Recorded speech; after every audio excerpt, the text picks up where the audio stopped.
Welcome back guys, myself Piyush Goyal, Company Secretary from Jaipur, or in this video we are going to discuss if you are a farmer, then how much of income tax you have to pay while filing your ITR, right?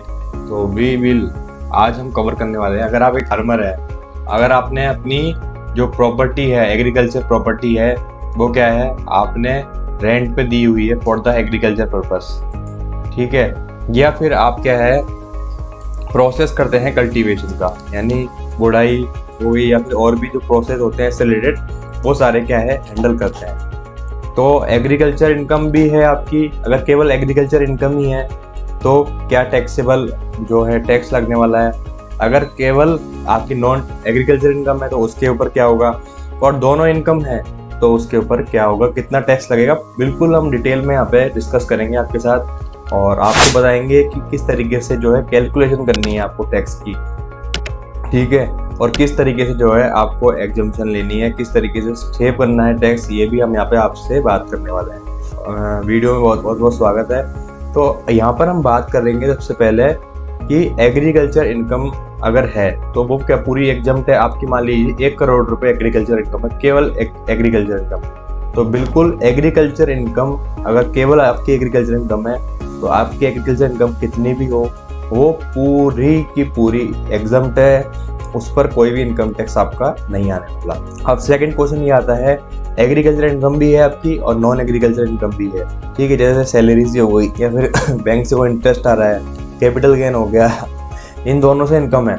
तो 5,000 रुपये तक की आपकी agriculture income exempt है, but 5,000 से जैसे ज़्यादा होती है तो आपकी वो इनकम जो है agriculture income non agriculture income में जोड़ के फिर टैक्स का इनकम टैक्स का कंप्यूटेशन यहाँ पर किया जाएगा। थर्ड क्वेश्चन आता है, अगर नॉन एग्रीकल्चर इनकम है तो जो भी आपका स्लैब रेट एप्लीकेबल है इस पर स्लैब रेट आपको यहाँ पर टैक्स पे करना है। अब हम देखेंगे कि किस तरीके से आपको इनकम कैलकुलेट करनी है और इनकम टैक्स कैलकुलेट करना है और कौन सी ITR फाइल होगी। एग्रीकल्चर इनकम अगर आपकी 5,000 तक है तो आपको जो है ITR 1 फाइल करनी है। 5,000 से ज़्यादा है एग्रीकल्चर इनकम और साथ के साथ नॉन एग्रीकल्चर इनकम भी है तो आपको ITR 2 यहाँ पर फाइल करनी है, ठीक है।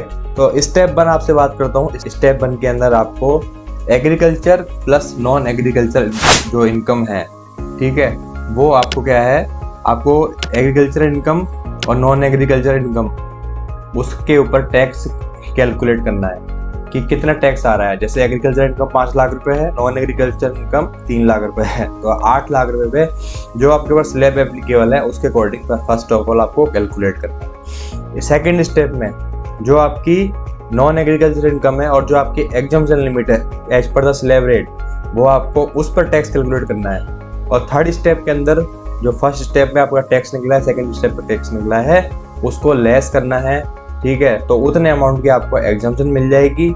और उसके बाद अगर रिवेट एप्लीकेबल है सेक्शन 87(1) की तो वो भी आपको यहाँ पे मिल जाएगा। इसके बाद क्या करना है, आपको सेस और एजुकेशन सेस और जो छात्र सेस है वो ऐड करके आपको टैक्स का अमाउंट कैलकुलेट करना है। तो इस तरीके से सिंपल प्रोसेस में आपको बताया कि किस तरीके से आपका कौन सी ITR फाइल होगी, इसके अलावा किस तरीके से आपका टैक्स कैलकुलेट होगा, ठीक है, और एग्रीकल्चर और नॉन एग्रीकल्चर इनकम के केस में किस प्रकार से टैक्स आपका पे होगा।